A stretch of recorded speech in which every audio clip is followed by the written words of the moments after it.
ಮಹಾಶಿವರಾತ್ರಿ ದಿನ ಈ ಗಿಡ ಮನೆಗೆ ತಂದ್ರೆ ದೂರವಾದಂತೆ ನಿಮ್ಮೆಲ್ಲ ಕಷ್ಟ. ಮಹಾಶಿವರಾತ್ರಿ ಬಗ್ಗೆ ನಿಮ್ಮ ಅನಿಸಿಕೆ ಏನೇ ಇದ್ದರೂ ಕೆಳಗೆ ಕಮೆಂಟ್ ಮಾಡಿ ತಿಳಿಸಿ. ಹಾಗೆ ನಿಮಗೆ ದೇವರ ಮೇಲೆ ನಂಬಿಕೆ ಇದ್ದರೆ ಓಂ ನಮಃ ಶಿವಾಯ ಅಂತ ಕಮೆಂಟ್ ಮಾಡಿ ಹೇಳಿ. ಹೌದು, ಫಾಲ್ಗುಣ ಮಾಸದ ಕೃಷ್ಣ ಪಕ್ಷದ ಚತುರ್ದಶಿಯ ಮಧ್ಯರಾತ್ರಿ ಶಿವನು ನಿರಾಕಾರದಿಂದ ಭೌತಿಕ ರೂಪಕ್ಕೆ ಬಂದವನು ಎನ್ನುವ ನಂಬಿಕೆ ಇದೆ. ಹಾಗಾಗಿ ಈ ದಿನವನ್ನ ಮಹಾಶಿವರಾತ್ರಿಯಾಗಿ ಆಚರಣೆ ಮಾಡಲಾಗ್ತಾ ಇದೆ. ಈ ಬಾರಿ ಮಾರ್ಚ್ 8ರಂದು ಶಿವರಾತ್ರಿ ಆಚರಣೆ ಮಾಡಲಾಗ್ತಾ ಇದೆ.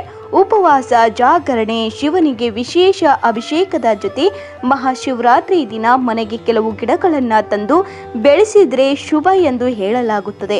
ಆ ಗಿಡಗಳಿಂದ ಮನೆಯಲ್ಲಿ ಸಂತೋಷ, ಸಮೃದ್ಧಿ ಸದಾ ನೆಲೆಸಿರುತ್ತದೆ. ಮಹಾಶಿವರಾತ್ರಿ ದಿನ ಮನೆಗೆ ತರಬೇಕಾದ ಗಿಡಗಳು ಯಾವುವಪ್ಪ ಅಂದರೆ, ಮೊದಲನೇದಾಗಿ ಶಮಿ ಗಿಡ.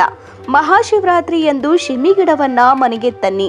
ಇದು ಶನಿ ಮತ್ತು ಈಶ್ವರ ಇಬ್ಬರಿಗೂ ಪ್ರಿಯವಾದ ಗಿಡವಾಗಿದೆ. ಮನೆಯಲ್ಲಿ ಇದನ್ನ ಬೆಳೆಸೋದ್ರಿಂದ ವ್ಯಾಪಾರ ಮತ್ತು ವೃತ್ತಿ ಜೀವನದಲ್ಲಿ ಪ್ರಗತಿ ಕಾಣಬಹುದು. ಈ ದಿನ ಶಿವಲಿಂಗಕ್ಕೆ ಶಮಿ ಎಲೆಗಳನ್ನು ಅರ್ಪಿಸಿದ್ರೆ ಶನಿ ದೋಷ ನಿವಾರಣೆಯಾಗುತ್ತದೆ.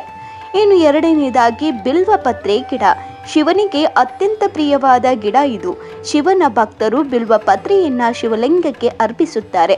ಶಿವರಾತ್ರಿ ದಿನ ಈ ಗಿಡವನ್ನ ಮನೆಗೆ ತರುವುದರಿಂದ ಆರ್ಥಿಕ ಮುಗ್ಗಟ್ಟು ದೂರವಾಗುತ್ತದೆ. ಈಶ್ವರನ ಕೃಪೆ ಸದಾ ನಿಮ್ಮ ಮೇಲಿರುತ್ತದೆ. ಇನ್ನು ಧಾತುರ ಗಿಡ. ಸಮುದ್ರ ಮಂಥನದ ವೇಳೆ ಶಿವ ವಿಷ ಕುಡಿದಾಗ ಆತನ ತಲೆ ಮೇಲೆ ಧಾತುರ ಎಲೆಗಳನ್ನು ಇಡಲಾಗಿತ್ತು. ಹಾಗಾಗಿಯೇ ಶಿವನಿಗೆ ಇದು ಪ್ರಿಯವಾದ ಗಿಡ.